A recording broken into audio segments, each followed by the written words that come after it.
wabarakatuh. Perkenalkan, nama saya Asmira Nurfalida, stambuk B20120043, kelas A, program studi sosiologi. Nah, di video kali ini saya akan menjelaskan sedikit materi tentang filsafat ilmu. Pertama-tama yang perlu harus kita ketahui yaitu apa itu filsafat. Pengertian filsafat. Dari sisi kebahasaan, kata filsafat berasal dari bahasa Yunani, yaitu philosophia. Philo artinya cinta dan sophia artinya kebijaksanaan atau kebenaran.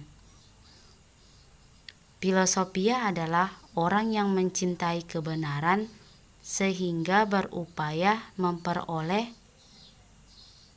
dan memilikinya. Kata filosofia ditransformasikan ke berbagai bahasa. Dalam bahasa Arab disebut falsafah, dalam bahasa Indonesia disebut falsafah atau filsafat. Dalam bahasa Belanda dan Jerman disebut filosofia. Dari sisi filsafat sebagai ilmu Plato, filsuf besar Yunani mengatakan, filsafat adalah ilmu pengetahuan yang berusaha mencapai kebenaran yang asli, karena kebenaran mutlak di tangan Tuhan, atau dengan singkat dikatakan sebagai pengetahuan tentang segala hal. Aristoteles, murid Plato, mengatakan filsafat adalah ilmu pengetahuan yang meliputi kebenaran yang terkandung di dalamnya ilmu metafisika, logika, retorika, politik, sosial budaya, dan estetika. Al-Farabi, filsuf besar muslimah dengan gelar Aristoteles kedua, mengatakan filsafat adalah pengetahuan tentang yang ada menurut hakikatnya yang sebenarnya. Immanuel Kant, filsuf barat dengan gelar raksasa pemikir Eropa, mengatakan filsafat adalah ilmu pokok dan pangkal segala pengetahuan yang mencakup di dalamnya 4 persoalan.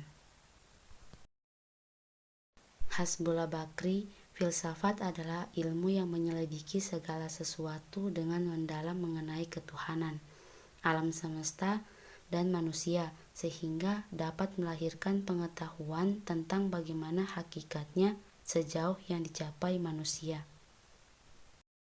Berdasarkan konsep dan teori tersebut, proses berfilsafat tersebut melalui 4 tahap.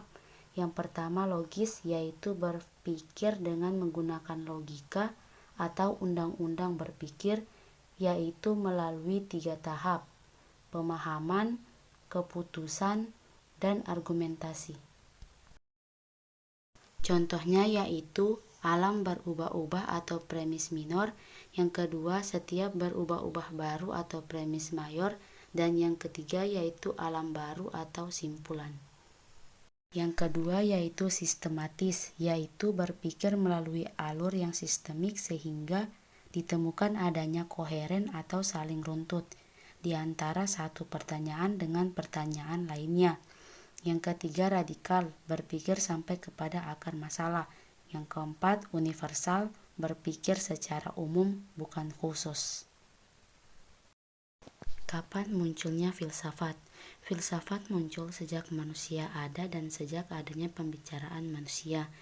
Maka sejarah lahirnya filsafat di mana-mana Yunani, India, Persia, karena filsafat memiliki kualifikasi tertentu. Maka lahirnya filsafat diidentik dengan Yunani. Hal ini sesuai dengan karakter orang Yunani ialah rasional. Apa yang menyebabkan lahirnya filsafat? Yang pertama, pertentangan antara mitos dan logos.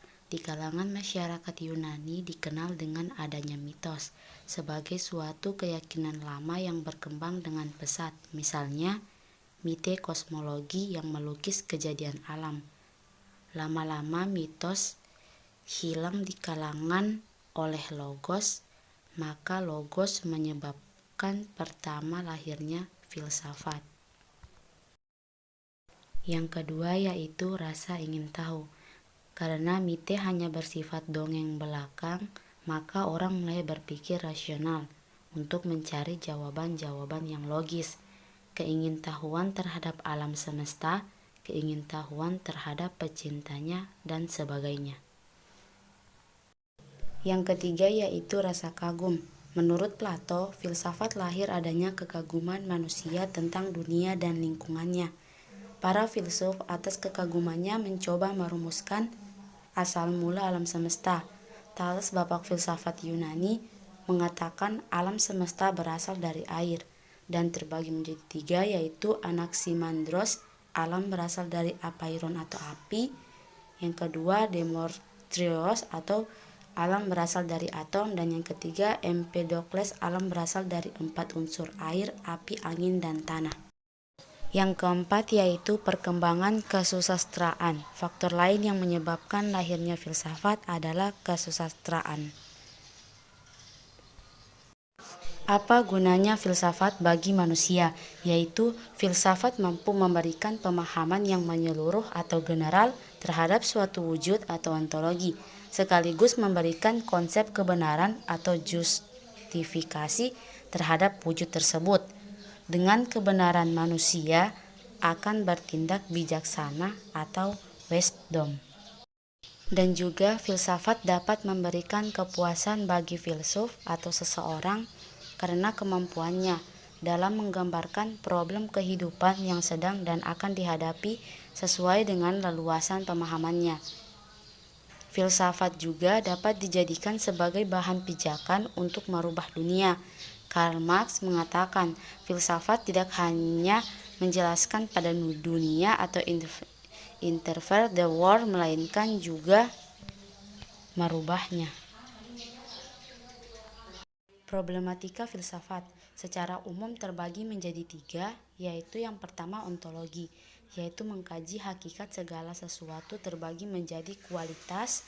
Monisme, asalam terdiri dari satu unsur atau mono atau satu. Thales dari air, Anaximandros dari apeiron, Anaximenes dari udara, dan Democritus dari tanah. Sedangkan dualisme yang mengatakan alam semesta terdiri dari dua unsur, yaitu materi dan roh, tokohnya Anaxagoras dan Aristoteles.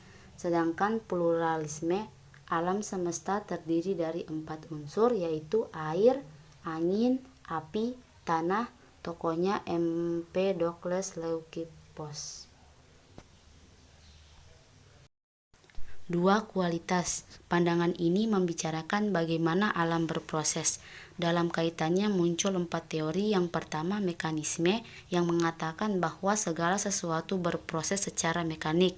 Yang kedua teleologi, mengatakan bahwa segala sesuatu yang terjadi di alam raya berproses menuju suatu tujuan, yaitu Tuhan.